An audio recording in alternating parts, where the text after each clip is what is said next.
I did it again. I put something on my Facebook page that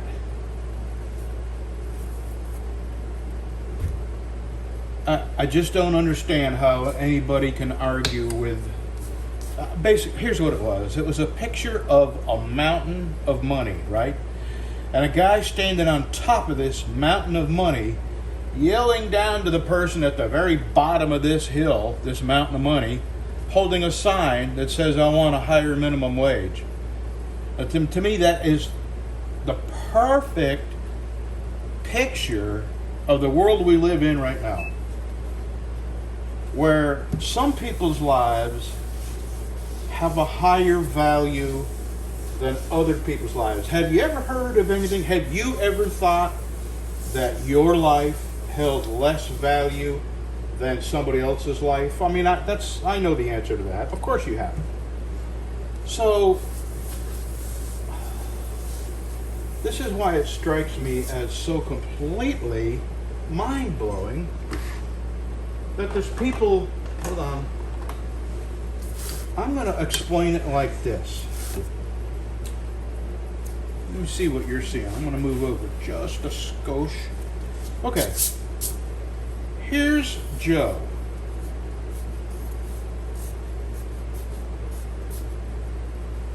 Here's Dave.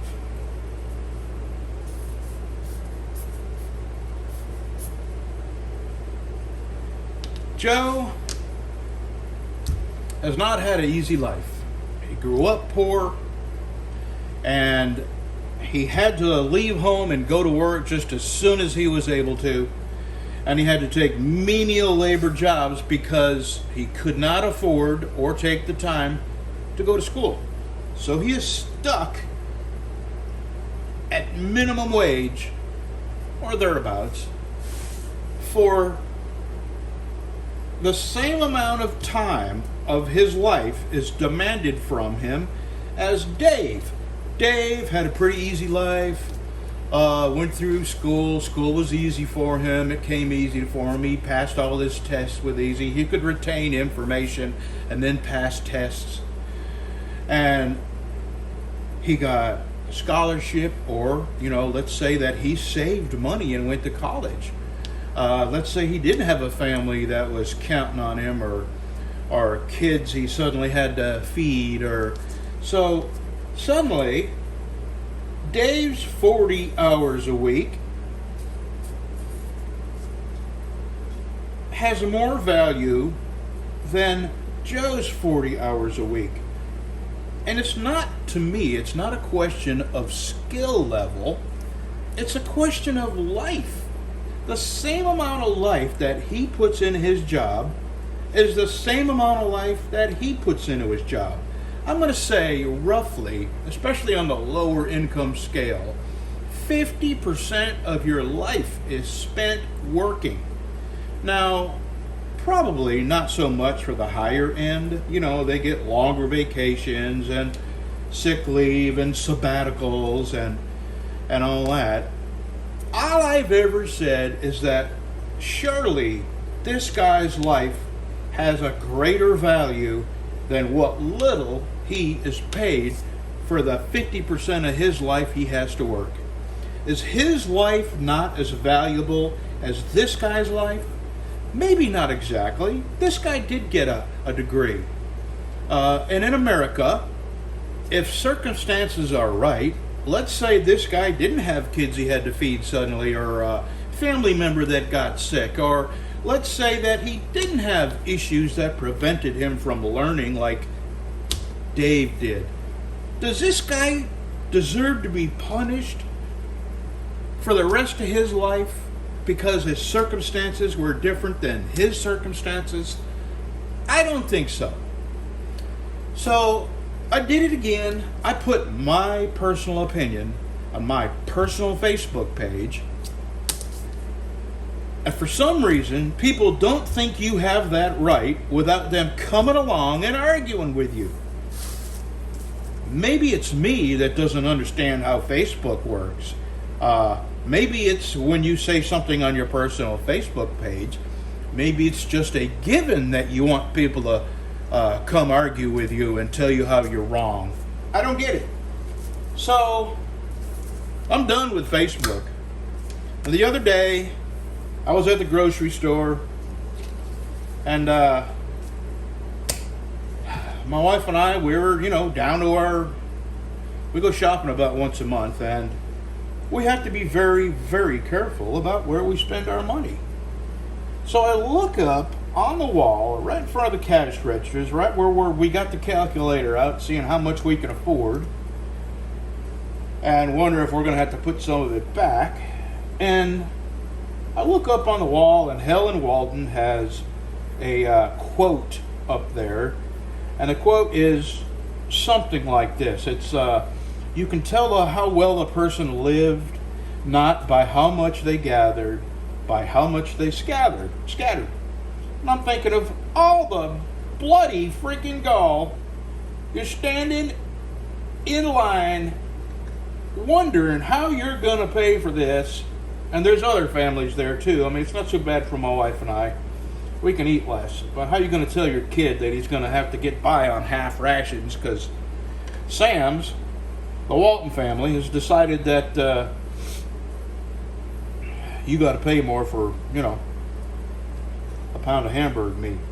So anyway, I just made an observation, and I put it on my Facebook page. Very simple. It was a picture, and I said something like, of all the damn gall, somebody who died with 16.4 billion with a B dollars to their name telling me I need to scatter more when I can barely afford to feed myself. So you wouldn't think that would be controversial, would you? But no, here comes a person that decides my little observation needs an argument. And of course, that's, I've never once in my life invited people to come argue with me. My life has been very, very tough, very, very filled with stress and working and other disappointments and surgeries and setbacks and just some horrible, hard things that have happened in our life. And I do not need people to come and pile on and add difficulty and stress to my life. But that's not good enough. People can't leave you alone on your own Facebook page. So anyway, this person sends me an apology. But it was one of them, I'm sorry, but it's your fault kind of apologies. I just had to laugh. Yeah. And that's the way it's been going for the last few days. That kind of on and on and on and on and on. That kind of stuff. So here's my new policy. I will not be posting anything on my Facebook page except my knives. Because life is hard enough without people coming to your Facebook page and hassling you about your own personal point of view. And I don't want it anymore. What a mistake that was. And so anyway, that's it. I've been sitting here. I even went and here's the thing. I have gone and removed my own personal opinions from my own Facebook page just because I don't want people to think I'm inviting them to come argue with me. I'm certainly not doing that. If I make an observation and I put it on my Facebook page, that's my observation on my Facebook page. And no, you are not invited to come argue with me. Go somewhere else and argue. Argue your point on your Facebook page. How's that? That doesn't work that way. So obviously I'm the odd man out. I don't understand that when people put things on their personal Facebook page, it's an invitation for people who disagree to come tell you why you're wrong. That, it shouldn't even be taking up this much of my time, but it's just one more of them little things that just, to me, blows my mind that this is what society has become. And this is why we live in the world we live in. Well, you're not entitled to your opinion without being attacked. And, Yeah, I've had it. Who needs that? So, basically, from now on, my only contact with the outside world is my YouTube channel. And I'm going to put my pictures of my knives up on my Facebook page. And if anybody argues with the pictures of my knives on my Facebook page, just go block you, because I don't want the stress. Alrighty, I have one dinner skinner, 4-finger neck knife, not dinner skinner, 4-finger neck knife. And since I'm here, I'm going to go ahead and cut a couple of 3-finger neck knives out. One is somebody wants.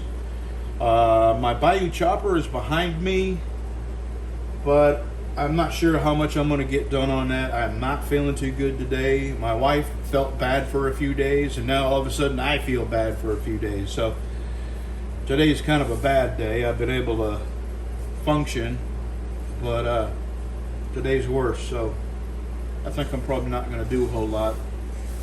I'm going to let this dry, trace these out, and see how I feel. We'll talk later. I never clarified that the guy standing on the mountain of money was yelling down to the guy with the "I want a higher minimum wage" sign. He was yelling down from the top of this mountain of money, "Stop being greedy," to the guy that wanted a couple more dollars an hour. And to me, that is exactly what's going on here, is somehow we have become convinced that Dave's life has such an extremely higher value than Joe's life. They're going to give up, at the end of their life, they will have spent roughly the same amount of their life working, giving their time to somebody else. And somehow we have convinced ourselves that some people deserve far greater than us, and some people deserve far less than us. And what I am finding is usually the people that have figured out a way through the zigzag blockades, life. What is that little thing where it's this where they try to get mice to find their way through a thing, and to a piece of cheese. I forget what of them things are called, but you know what I mean. It's a square, and they've got, if you turn this, it's a dead end, and if you come back and go up this way and turn right, it's a dead end. Some people have made it, a maze, okay. Some people have made it through this maze to the other side and managed to find a way to earn a decent living. And what I've found is the people that have found their way through this maze, look at the people that have not yet found their way through the maze and say, well, they deserve less because they haven't figured out a way to get through this maze like I did. And those are the people that I find have the worst or the strongest idea that nobody else should get paid a fair living wage, because they figured out a way to make it out of the maze. And that just amazes me. When I was an owner-operator, I made a pretty good living. A couple hundred, $225, $265 a year. And not once did I ever think that because I have figured out a way to get out of the grind of just showing up for work and somebody taking a huge chunk of your life for next to nothing. Not once did I think that because I made it through that nobody else should be fairly compensated for the amount of life they give up for their work. And I am finding that people that do find it through the maze, I'm not talking about the salaried people that got degrees and make $300,000 a year. I'm talking about the people like you and me that have figured out a way to make a little more money. Those are the ones that are the worst at thinking that nobody else deserves the right to get fairly compensated for the life they give up. If a guy gets up, puts his shoes on, goes to work, and he puts 8 hours a day in flipping burgers, his life has no less value than the guy next door that gets up, puts his shoes on, goes to an office for 8 hours a day as an executive of a company. His life has no more value than the guy flipping burgers. And that's the point I'm trying to make. There's always going to be wage disparity, which you have to have incentive for people to go to college and move up in companies. I mean, if we all made the exact same amount of money, there'd be no goals. Nobody would have goals to do better, to have more. I'm not saying that shouldn't exist. I'm saying that there's no earthly way that any human, whether it's a teenager just starting out or an adult who's working a second job to make ends meet, nobody should give up any portion of their life for $7 an hour. That's all I'm saying.